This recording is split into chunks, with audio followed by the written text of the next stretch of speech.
let's talk about this album. So congratulations on the release of it. It's coming out, what, Friday? It comes out Friday the 13th, Oh, which is so cool. I wanted to choose dates that were all the same. So I wanted to release everything or announce everything on like the 13th of the month. I don't know why the number 13 was so significant, but I think it's because there's only two Friday the 13th in the year mhm. this year. So I'm releasing the album on September 13th and maybe something else is coming on December 13th. Do you know what? Releasing on Friday the 13th just feels very Luxx Noir London, doesn't it? That is just Luxe. It does because it's a day that's tainted with a lot of negativity, but it's really not that bad. And I feel like I'm someone who's has a perception that is not always very positive, but I'm not that bad, you know. The aesthetic of this album and the sound. So one of the first things I thought when I was listening to it, I was like, this album is giving me like major like A-list pop girl on a huge record label with millions behind her. So like talk to me about that and how this came together, because as we know, drag queens are crafty and it takes £50 to make something that would cost £100,000, right? For sure. I am just working with a lot of I'm working with a lot of people who see my potential and really want me to succeed and they believe in my talents and my gifts. And we're kind of all just taking a big chance on all of this. But we're excited to see the benefits from it. This album feels very government hooker, very dark pop, um, with its like it's kind of got a lot of synthy industrial beats. What was the decision behind making it, quite sonically moody but fierce, of course, as Mm. opposed to light and poppy? I wanted the music, like the sonic music, to kind of reflect how I feel at times. I wanted the music to make you feel how sometimes I feel in my head or Mhm. like in my body or in my being. But I wanted some of the lyrics, well, I wanted the lyrics, besides a couple songs, um, to be very honest. And I wanted that to, I really just wanted the album to feel how I feel. And I think that a lot of the times the like noises in my head are very loud and bold and like aggressive sometimes and angry, but I think that like the message behind it and the context is something that's a little more like soft and vulnerable and like emotional. Like some of the songs, the lyrics are um a little um like you'll be like, oh my god, this person is like sad, or like this person's like going through something. But I mean, I am going through things sometimes, and I think that throughout this whole process, the easiest form of like therapy or self-soothing I've been able to find is writing down my thoughts or listening to sounds that reflect how I'm feeling, like a lot of industrial music like Justice or like Gustavo. I've been like listening to artists like that because they really capture how I'm feeling right now. No, I could absolutely see this album, just one song being featuring Gaga or featuring Justice. It feels right. And also, yeah, that's one thing I noticed, that there was no features on this album. It was all you, which a lot of people I feel are actually scared to maybe do. So why was that important for you? Why did you want it to just be Luxx Noir London? I wanted it to just be me because I wanted to take this album as kind of like a catalyst for people to just see me as an artist and see me as a musician. And not to say that features like will convolute a person's like, you know, message or anything, but I really wanted this album to be so representative of myself and who I am as one single soul being. And I think that that's what this album has achieved for me. As you said, there's some vulnerable moments on this. I feel like the most vulnerable moments were maybe the title song and Love Me Like I Do.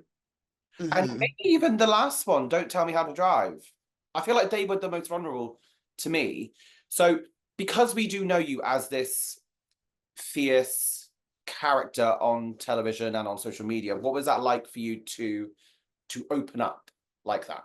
I can go like track by track of all the ones you just said. Light in the Dark, I wrote that song um in probably like 10-15 minutes. I was like spiraling on my bed, like just going crazy about like not feeling like I just felt like I like was broken. Like I was like, I don't know what's wrong with me. Like I like there's like something like going on in my head right now that like I can't really figure out.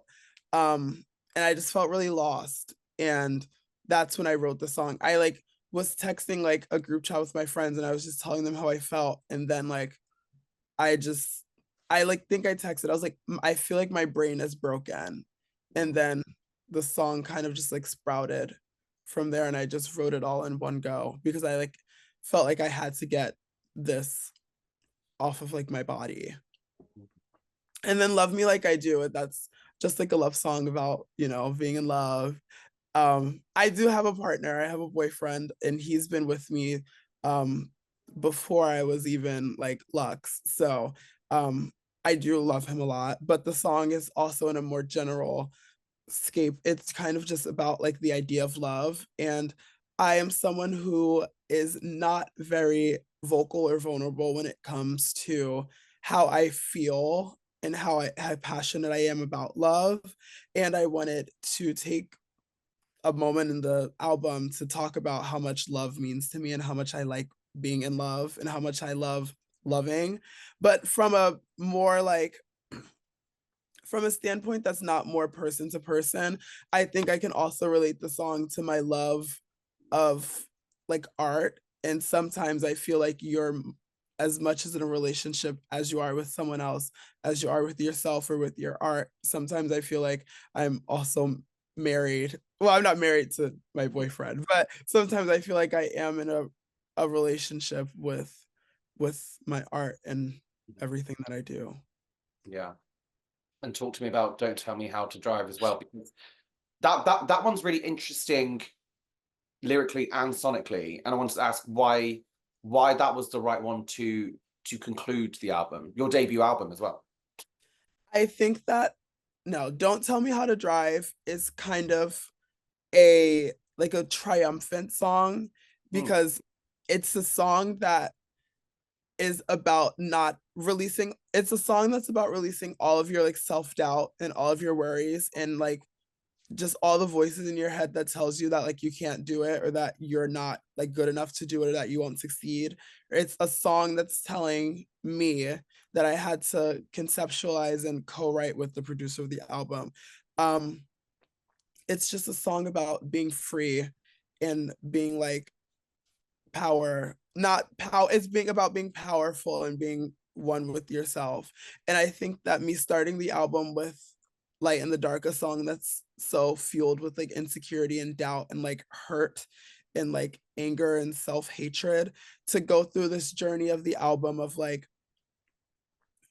I am someone who is hurting and I'm someone who is feeling a lot of things and I am like over telling people telling me how to feel, and I know that I'm amazing and I have to like withhold my power and realize all the good things I have and take a moment to like breathe and like go through all of the things in my head that I have to do to calm down and really focus on all the good positive things I have, like love and like my fans and like myself. I think that me ending the album with Don't Tell Me How to Drive is a very good culmination of the overall message of the album, which is overarching self-love and confidence in tapping into that power that you have.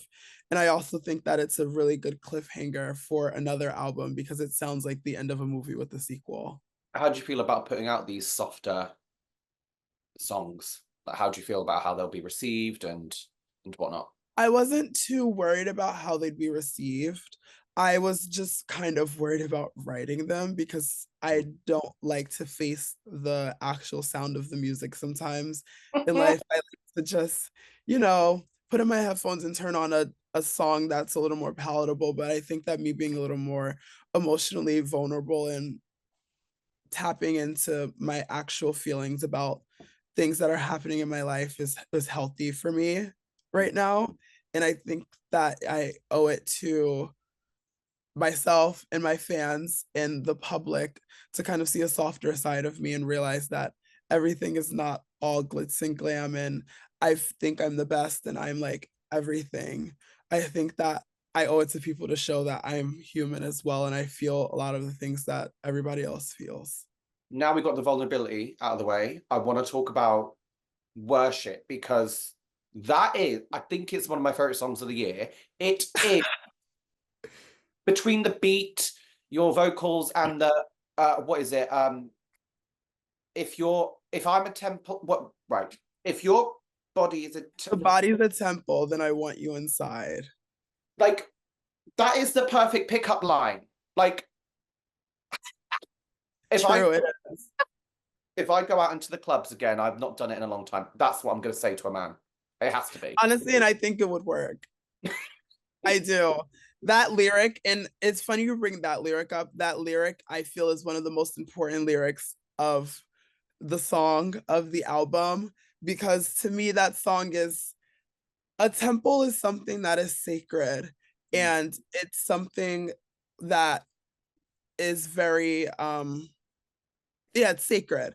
And I feel like me saying if the body is a temple, then I want you inside. It's like obviously only I wouldn't allow someone who is tainted, I guess, in a sense, to enter the temple. Yeah. But in a way, it's kind of like I want anybody to be welcome to the sanctity and the holiness, I guess, that is Luxx Noir London. It's a message to my fans of like I love you and I love that you love me. It's kind of just like, you know, a sexy little love song to a lover, but it's a song about like me giving all of myself to the world, into culture, into art, and um wanting or loving that I get the same thing in return or wanting that same adoration in return that I feel other people have me or that I give for myself. I'm obsessed with it. I'm it's if there was gonna be a drag queen song to make history, topping the Billboard Hot 100 or whatever it is, Worship. I Ew. I love it. I know that Let It All Hang Out was kind of the lead really for the album last year, but this is kind of leading the album into release, right? So why was that the song that you wanted to be the face of the album, really?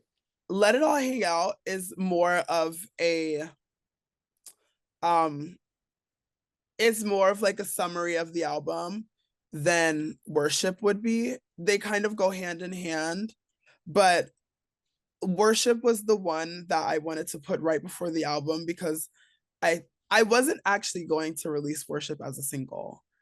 I was going to I just wasn't going to release a single before the album. But I kept listening to the song and I was like, I think this song needs to be the single. It's like too good. And I think in the beginning, I didn't want to release it as a single because it was too good. And I wanted to keep it as like the sleeper hit of the album to where people listen to the album, they're like, oh my God, what is this song Worship? But I think there's other songs on the album that, you know, have that same effect. But Worship was the one because it felt so it just felt so right in that moment. I can't explain it, but I was like, this needs to be a single. It's like, it's the one, and it kind of was. It wasn't too strategic, or there wasn't too much thought or like attention to like an overarching message or goal there. I was just like, this is a hot song and it needs to be out now. I feel like it's the song with the darkest pop industrial energy. That song and Ave Narcissa, I feel are like sisters. Yeah. And that song also is very like dark and gritty, but also very light and pretty. Yeah, that one feels like the most Luxx song, in my opinion. Like it feels like it's guaranteed to rile up the trolls, right? Because for some reason, as we know, they do not like to see you being confident or assured or happy. So was that in the back of your mind when you created it with lyrics such as in my mind, I'm not a god, I'm not a gimmick, no facade. Is that right? Did I get that right? I am a god, not Yeah. a gimmick, not a facade. In my head, Ave Narcissa is not necessarily being sung by Luxx. It's kind of being sung by, if we were in like a dystopian future and there was a humongous like statue of Luxx, like as if I was like the leader of the free world. That is what I hear the song as. I don't see I the song is completely detached from where I am now. I feel like the song is like my super villain, like I'm, like the ruler of the land, kind of. But also the song is very vulnerable in a sense because it really dives deep into how I've convinced myself that I am amazing, because you kind of just have to do that. And I think that I wanted to tie it in with a prayer, because people use prayers as an outlet to give themselves like sanctity, and it gives them purpose, and it gives them something to rely on when they need guidance or help, or to feel like safe or sane. And I think that the Ave Narcissa, which is a play on the Ave Maria, is kind of like a prayer that I've been saying to myself all these years to kind of convince myself that everything is okay and I'm amazing. Very nice. It's a very over exaggerated um representation of the things that I say to myself to feel confident. I'm not looking in the mirror telling myself I'm a god. Like, this isn't Jennifer's body, but it's kind of in a very broad sense Mhm. how I like to envision myself. Oh, see that visual you just painted for the song with the statue, dystopia, whatever. Right, I need visuals. Lux, right, I know Beyonce's proven, right, that we don't need the visuals. Okay, we are the visuals, right? But those two songs specifically, I'm like, I need. What is your plan? Do you have any plan for the visuals? There's always a plan for things and for visuals. Where I am working very hard behind the scenes to give my fans and all the people who enjoy me what they really want is to see me. So maybe you'll be seeing me in a capacity that's not necessarily what everybody's expecting, but I think that's what makes it Luxx, is that nobody's expecting what they got. I know you'll give us what we need and deserve with the video anyway, because Let It All Hang Out video was great. So Thank you. I'm looking forward to it. One thing I did want to ask you is, I mentioned it earlier with drag queens topping charts. We've just seen Pablo Vittar become the first drag queen since RuPaul to chart on the Billboard Hot 100. Do you think that will have an impact on drag artists in the charts, or do you think it was kind of a one-off, or what do you think? I would hope so, Mm. especially as someone who is a drag artist who would love to be topping the charts. I would hope that that kind of opened the door and the conversation around queer people and drag queens being able to actually make palatable music. I will say that I think American culture and Brazilian culture is a little different. Brazil triumphs and rallies against their people so much, and it warms my heart. I am obsessed with that, and I don't think that Americans necessarily hold those same values. So I think that I don't know, I would hope that it does. I'm obsessed with Pablo Vittar. I love the song. I stream Alibi. But yeah, I would hope so. Because I was going to ask you, like, do you think the US is ready for a drag queen chart topper? But it's hard, isn't it? Because when Sam Smith and Kim Petras topped the charts with Unholy, that was kind of seen as groundbreaking and trailblazing. And I don't think many people would expect a non-binary and trans person to do that yet. I mean, Yeah. so I mean, it could truly happen any day. It could just come out of a song could come out of the works. Worship. I would hope. I like, my dream is that like I release the album and I go to bed and I wake up and I like can't handle what has come out of it. But I know I would be able to handle it because it's what I've been wanting literally for forever. But yeah, I see a lot of potential for success with this project, and I just hope that the public takes it seriously and doesn't just take it as like a joke or just like another piece of merchandise or just some other random drag queen releasing music. I think this is a lot bigger and a lot deeper than what people will potentially look at it as. But if they don't appreciate it now, I'm sure they'll appreciate it someday. I think that's kind of my thing. People don't get what I do when I do it. They get it after the fact and they're like, "Oh, that was amazing." Manifesting a future where either Pop Crave or Chart Data or one of those Twitter accounts, you wake up to see Luxx Noir London makes history as first drag queen to occupy top 3 spots on US Spotify. We're making it happen. I don't know what I would do. I mean, I know what I would do. I would keep going and keep making music so I could get another one. Yeah. But yeah, that would be like, that's the dream for me. I'm really out of the headspace of wanting to just be like a drag queen that lip syncs and like, you know, is like a showgirl, even though showgirl is one of the songs on the album. I feel like I just have so much more to offer than that. And